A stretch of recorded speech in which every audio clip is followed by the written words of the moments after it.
জাহাপানা, কয়েকদিন ধরেই দেখছি আপনি কেমন চিন্তিত হয়ে আছেন। জানতে পারি কি এমন ঘটলো?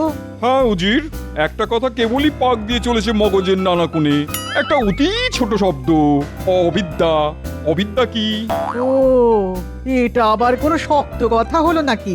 এ তো আমি যাকে বলে অনায়াসে বলে দেব। বলো শুনি। বিদ্যা নেই যার, ব্যাস, ব্যাস অতি সহজ। তার মানে তোমার মতে আমার মাথায় বুদ্ধি নেই? জাহাপানা, এ আমি কখন বললাম? তুমি সরাসরি বলনি, আভাসে বলেছো। তুমি কি মনে করো তুমি যেটা ভেবেছিলে সেটা আমি ভাবিনি? হুজুর, হুজুর গোস্তাকি মাফ, ভুল হয়ে গেছে হুজুর। বলো বিদ্যা কি? হ্যাঁ আগে হুজুর, লেখাপড়া করে জ্ঞান অর্জন করাই হলো বিদ্যা। তুমি চাই জানো? শোনো উজির, আমার এই দ্বিধাকে দূর করতে হবে। কিভাবে করবে ভাবো। ঠিক আছে, ঠিক আছে, আমি যত তাড়াতাড়ি সম্ভব আপনার এই দ্বিধা দূর করবার চেষ্টা করব। রাজ্যে রাজ্যে খবর পাঠাও, প্রতিটা রাজ্যের পণ্ডিতদের আমার কাছে আনো। আমায় জবাব দিয়ে খুশি করতে পারলে আমি 1000 স্বর্ণ মুদ্রা ইনাম দেবো। ঠিক আছে জাহাপানা, ঠিক আছে, আমি এক্ষুনি সব রাজ্যে দূত পাঠাচ্ছি।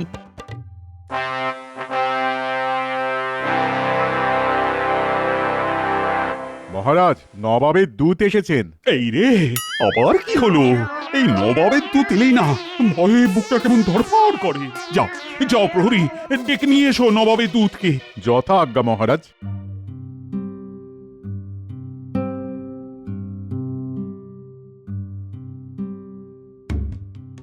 মহারাজের জয় হোক।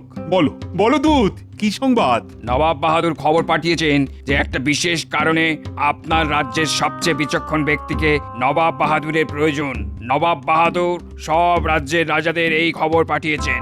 আচ্ছা, তার মানে সব রাজ্য থেকে বিচক্ষণ মানুষ নবাবের দরবারে যাচ্ছেন। করি বলতো গোপাল, মানে কাকে পাঠাই? এই যে মহারাজ, গোপালকে আমার থেকে বিচক্ষণ ভাবছেন নাকি? হ্যাঁ মহারাজ, আমি আপনার মন্ত্রী, কিন্তু এই সারা কৃষ্ণনগরে যদি কেউ বিচক্ষণ ব্যক্তি থাকেন সেটা হলেন আপনি। কি বলছো মন্ত্রী? আমি যদি এখন নবাবের দরবারে যাই তাহলে রাজকার্য সামলাবে কি? মহারাজ, আপনি কেন যাবেন? আপনার প্রতিনিধি হিসেবে আমি যাব। ঠিক আছে ঠিক আছে, তাই হবে। দূত, তুমি নবাব বাহাদুরকে জানিয়ে দাও কৃষ্ণনগর থেকে আমার মন্ত্রী কাল যাবে নবাব বাহাদুরের সাথে আলোচনায় বসবে বলে। ঠিক আছে মহারাজ।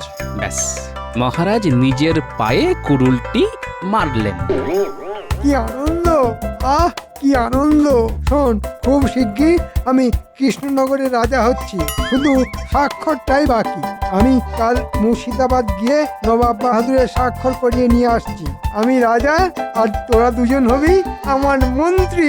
আমরা মন্ত্রী, আপনি রাজা। এই তাহলে রাজা মশাই কি হবেন?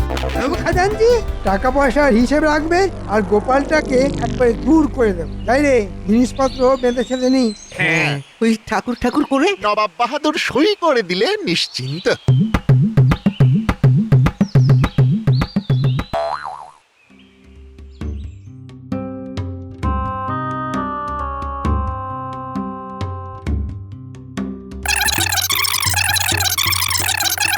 কৃষ্ণচন্দ্র আমার দরবারে মন্ত্রীকে পাঠালো। মন্ত্রী বিচক্ষণ, আমার সাথে এভাবে মজা করলো। ঠিক আছে, আমিও দেখছি। আমার প্রশ্নের উত্তর না দিতে পারলে কারাগারে বন্দি করব। আসুক মন্ত্রী। জাহাপানা, এটা তো আপনাকে অপমান করা। পড়াচ্ছি অপমান। দূত, তুমি এক্ষুনি যাও। মন্ত্রী হলো কৃষ্ণনগরের সবচেয়ে বিচক্ষণ। রাগে আমার গা টনটন করছে, মাথা ঝনঝন করছে, কান ভন ভন করছে। আপনি শান্ত থাকুন। কালকে মন্ত্রীকে শিক্ষা দিতে না পারলে আমার শরীর শান্ত হবে না। এই কি গো, কি অত চিন্তা করছো? মন্ত্রী মশাইকে নবাবের দরবারে মহারাজ পাঠালেন। তাতে তোমার এত চিন্তার কি হলো? সে তুমি বুঝবে না গিন্নি। মন্ত্রী মশাই যে কি ভাঁজ ভাঁজবেন নবাবের কাছে তা ঠাকুরই জানেন। মহারাজ যদি জেনে বুঝে নিজের পায়ে কুড়ুল মারেন তাহলে আমরা আর কি করতে পারি বলো গিন্নি? আমার কাজ শুধু দেখা, আর মহারাজ বিপদে পড়লে মহারাজের পাশে দাঁড়ানো আর বিপদ থেকে উদ্ধার করা।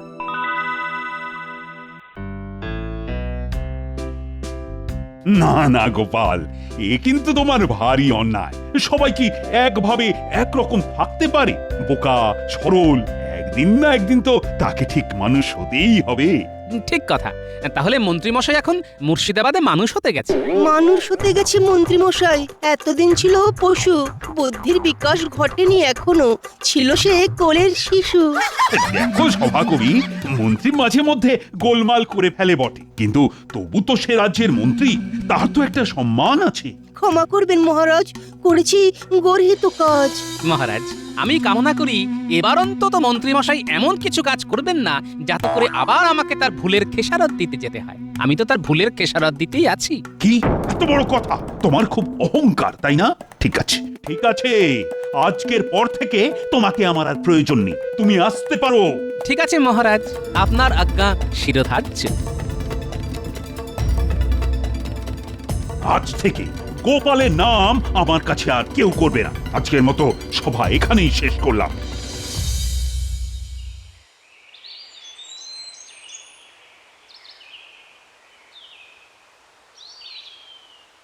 কি গো, বলি এই তো গেলে, আরে এত তাড়াতাড়ি চলে এলে যে, বড় শরীর খারাপ? হ্যাঁ না গিন্নি, আমার চাকরি গেছে, মহারাজ জবাব দিয়েছেন। হ্যাঁ?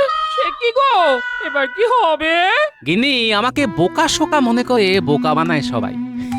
আমি বোকা নই, আমি কৃষ্ণনগরকে ভালোবাসি। এই ভালোবাসাকে সবাই মূলধন করে করুক। মহারাজ আবার আমাকে ডাকলে আবার আমি যাব। ও বলি, দুঃখ পেও না গো, দুঃখ পেও না, দেখো সব ঠিক হয়ে যাবে সব। তুমি শান্ত হও দেখি, শান্ত হও, শান্ত হও। আমি শান্ত আছি গিন্নি, শুধু ভাবছি যে মন্ত্রীমশাই ওখানে গিয়ে কি করছেন। কারণ উনি নিজেকে খুব বিচক্ষণ মনে করেন, কিন্তু উনি এও জানেন উনি তা নন। দেখা যাক কি হয়।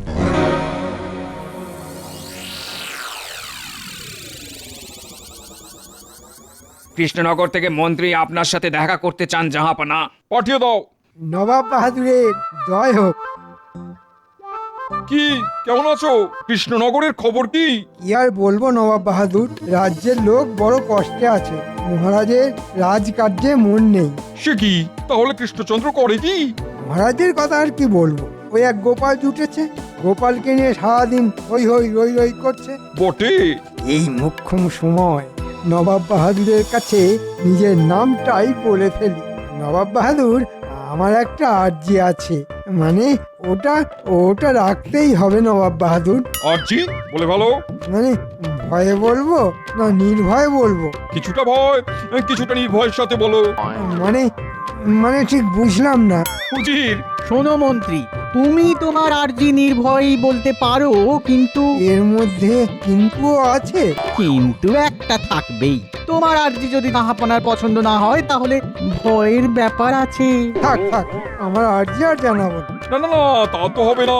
আমার দরবারে যখন তুমি একবার মুখ ফুটে বলেছো তোমার আর্জির কথা, তখন তোমাকে বলতেই হবে। না বললে কঠিন শাস্তি, কারাগারে আজীবন। হ্যাঁ, নিজেরও, আমি তো এখন শাঁখের করাত হয়ে গেলাম।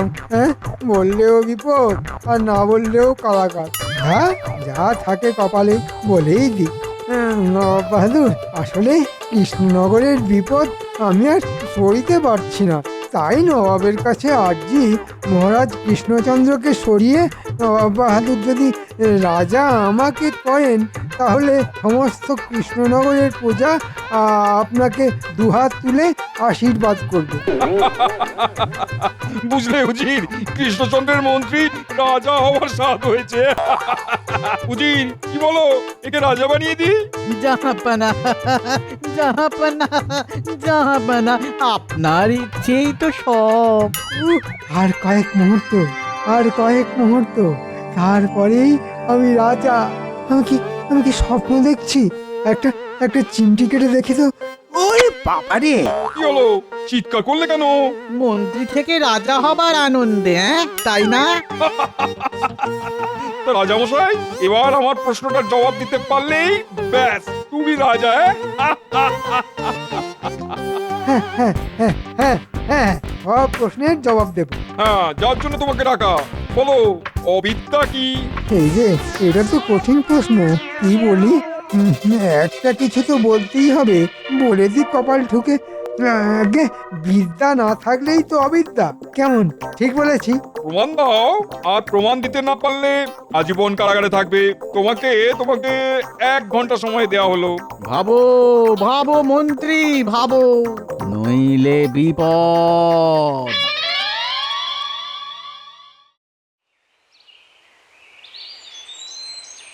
কি গো গোপাল দাদু, তোমার আজ ছুটি নাকি? কয়েকদিনের ছুটি পেলাম রে, ভালোই হয়েছে তোরা এসেছিস। হাতে হাতে ঘরের চালটা একটু সারিয়ে নি। 3-4 দিনের মধ্যেই আমাকে আবার মুর্শিদাবাদে যেতে হবে। কেন? তুমি কেন যাবে? তোমাকে তো মহারাজ জবাব দিয়েছেন। দেখো, মান অপমান বাদ দাও।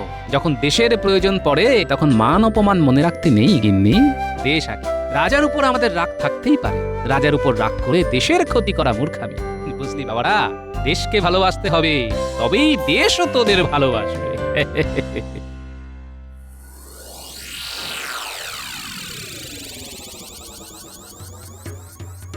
মহারাজ, বলো। কি শুনলাম আপনি গোপালকে বরখাস্ত করেছেন? না না না, এটা আপনি ঠিক করেননি মহারাজ। গোপাল না মাঝে মধ্যে বড় অদ্ভুত ব্যবহার করে, যার কোনো ক্ষমা নেই। আমি সব কিছু খবর পেয়েছি। আপনি আপনার মন্ত্রীর ওপর ভরসা রেখেছেন। আপনি তো জানেন আমাদের কৃষ্ণনগরকে বহুবার বহু রকম ভাবে গোপাল রক্ষা করেছে। সেসব মহারাজ আপনি ভুলে গেলেন। আমি ভুলিনি রানী, ভুলিনি, কিন্তু তবুও সব কিছুরই একটা নিয়ম আছে। না না মহারাজ, আপনার এই কাজকে আমি একদমই সমর্থন করতে পারছি না। দেখবেন আপনি খুব শিগগির আপনার ভুলটা বুঝতে পারবেন মহারাজ। কি মন্ত্রী, তোমার 1 ঘন্টা তো শেষ, এবার আমার প্রশ্নের উত্তর দাও। মানে আর বিদ্যা নেই, বিদ্যার সাথে কোনো যোগাযোগ নেই, তাকেই অবিদ্যা বলে। তাকে ঘন্টা বলে? রাজা হওয়ার খুব শখ, হ্যাঁ? নিজের রাজার বিরুদ্ধে নালিশ। কৃষ্ণচন্দ্র তোমাকে আমার কাছে বিশ্বাস করে পাঠিয়েছে, আর তুমি তার সম্পর্কে আমার কাছে বদনাম করছো। বেঈমান, তোমাকে তোমাকে এই মুহূর্তে আমি কারাগারে বন্দি করলাম। প্রহরী! আমাকে ক্ষমা করে দিন নবাব বাহাদুর, আমার খুব ভুল হয়ে গেছে, আর এমনটি হবে না, এই আমি নাকে কানে কর দিচ্ছি। থামো, অনেক সহ্য করেছি। বেঈমানের কোনো ক্ষমা নেই। প্রহরী, নিয়ে যাও একে কারাগারে। আর উজির, কৃষ্ণনগরে খবর পাঠাও। আমার প্রশ্নের উত্তর দিতে না পারলে মন্ত্রীকে আমি ছাড়বো না। যথা আজ্ঞা জাহাপানা, আমি এখনই দূতকে পাঠাচ্ছি।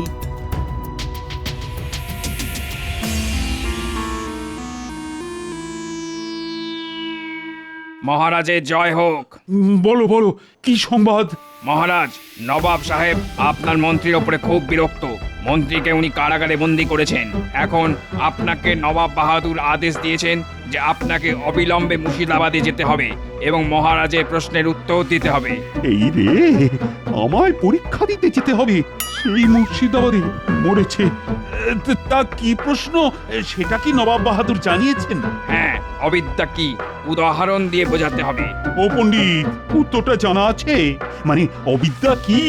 অবিদ্যা তো মূর্খতা, কিন্তু এর উদাহরণ চট করে কি দেবো সেটা তো বলতে পারছি না। সেরেছে, তাহলে উপায়? মহারাজ, কি বলিব আজ? ছোট মুখে বড় কথা। আমাদের গোপাল আমাদের কপাল। চলুন মোছাই তার ব্যথা। দূত, তুমি আজ বিশ্রাম নাও, কাল আমি তোমাকে জানাবো আমরা কবে যাব। প্রহরী, নবাবের দূতকে বিশ্রামাগারে নিয়ে যাও। যথা আজ্ঞা মহারাজ। এবার এবার কি করে গোপালকে আমি খবর দেব? অভয় দিন তো বলি, আমি গোপালের কাছে চলি। ঠিক আছে, তবে তুমি যাও, কিন্তু গোপাল যদি রাজি না হয়? মহারাজ, আমি এবার কাব্য ছেড়ে বলি। গোপালকে আমরা কেউই সেভাবে চিনতে পারিনি মহারাজ। ও আপনাকে আর আমাদের কৃষ্ণনগরকে দারুণ ভালোবাসে। ভালোবাসে গোপাল আমাদের রাজ্য, তাই গোপাল ছাড়া হবে না কোনো কার্য। মহারাজ, একটা অনুরোধ করব। করো করো। গোপাল খুব অভিমানী, যদি আমাদের সাথে আপনি যান তাহলে ভালো হয়। হ্যাঁ, বিষয়টা যে আমি ভাবিনি তা নয়, আমিও ভেবেছিলাম। চলো আমরা তাহলে সবাই যাই। জয় মহারাজ কৃষ্ণচন্দ্রের জয়। দে রে ন্যাপলা, খড়টা একটু এগিয়ে দে। এই নাও গোপাল দাদু। গোপাল দাদু, রাজা মশাই আসছেন। কই? নেমে এসো গোপাল, তোমার সাথে যে আবার কথা আছে। নেমে এসো গোপাল ভাই, তুমি ছাড়া আর উপায় নয়। আমায় লজ্জা দেবেন না সভাকবি, আমি খুব সাধারণ একজন ভাঁড়। লোককে হাসানোই আমার কাজ। অভিমান ছাড়ো, নেমে এসো, নেমে এসো গোপাল, আমাকে বাঁচাও। এভাবে বলবেন না মহারাজ, আমি আসছি। আয় আয় আয়, এবার কি করব? কি করে আমার বউটাকে খবর পাঠাবো? নবাব বাহাদুর তোমাকে একদম পছন্দ করেন না, আর বেঈমানদেরও না। আমার খুব ভুল হয়ে গেছে উজির সাহেব।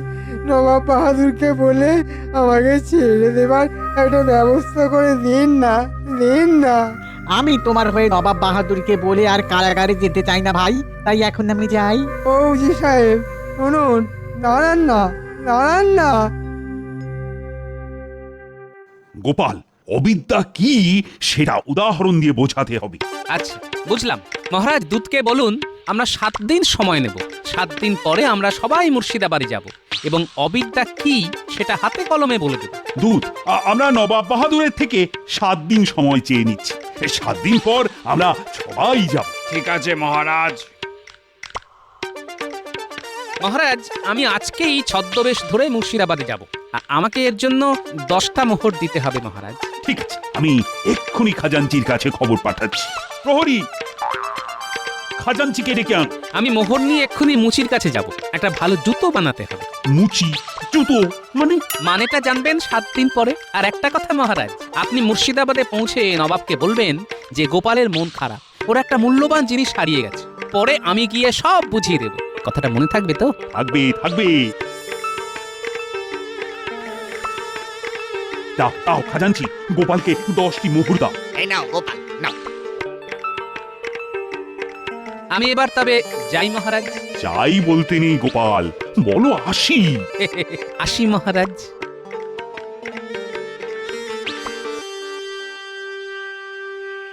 মুচি ভাই, একজোড়া জুতো বানাও দেখি। বিঘত খানেক লম্বা, বিঘত খানেক চড়া, আর তার মধ্যে পাথর আটকানো। মহারাজের লাগবে কাল। এই নাও 2 মোহর অগ্রিম। কাল সকালে এই জুতোটা যেন পাই। হ্যাঁ হ্যাঁ, হয়ে যাবে গোপাল দাদা।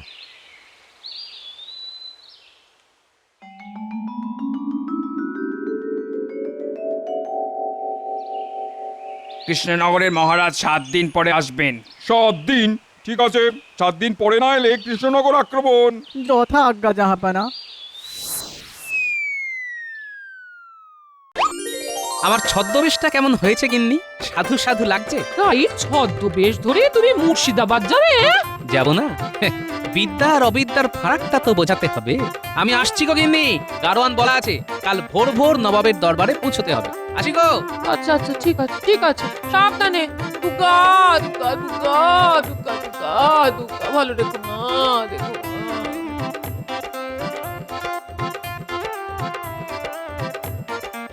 এই জুতোটা প্রাসাদের এই দরজার সামনে ফেলে দিই, তারপর মজা দেখি।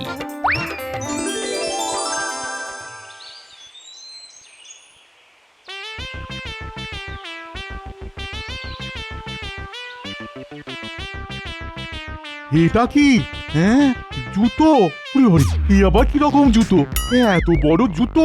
যাই যাই যাই, নবাবকে গিয়ে দেখাই, এক্ষুনি নবাবকে গিয়ে দেখাই।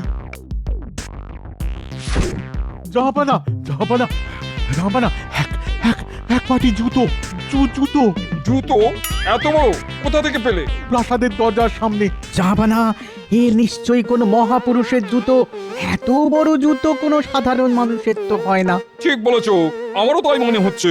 দাও দাও দাও, এ হলো আশীর্বাদের জুতো। একে সম্মান করতে হবে, একে রোজ মাথা ঠেকিয়ে কাজ শুরু করতে হবে। পুরালার আশীর্বাদ। উজির আজ থেকে প্রতিদিন এই জুতোকে চুম্বন করবে, মাথায় ঠেকাবে, তারপর কাজে নামবে। দাও, এবার আমাকে দাও, আমি চুম্বন করি। মাথায় ঠেকাই। আমার পাপ দূর করে দাও, আমাকে প্রচুর ধন দৌলত দাও, আমাকে শক্তিশালী করো। মহাপুরুষের জুতো দেখলেই সৌভাগ্য। মাথায় ঠেকিয়ে পুণ্য লাভ করেছি। ছাই করেছ আমাদের হারুমুচির হাতে তৈরি জুতো। সব কটা মূর্খের ধারে পুঁথি পড়ে কি সবকিছু জানা যায়? জানতে হলে অবিদ্যাকে ঘাড় থেকে নামাতে হয়, এটাই অবিদ্যা।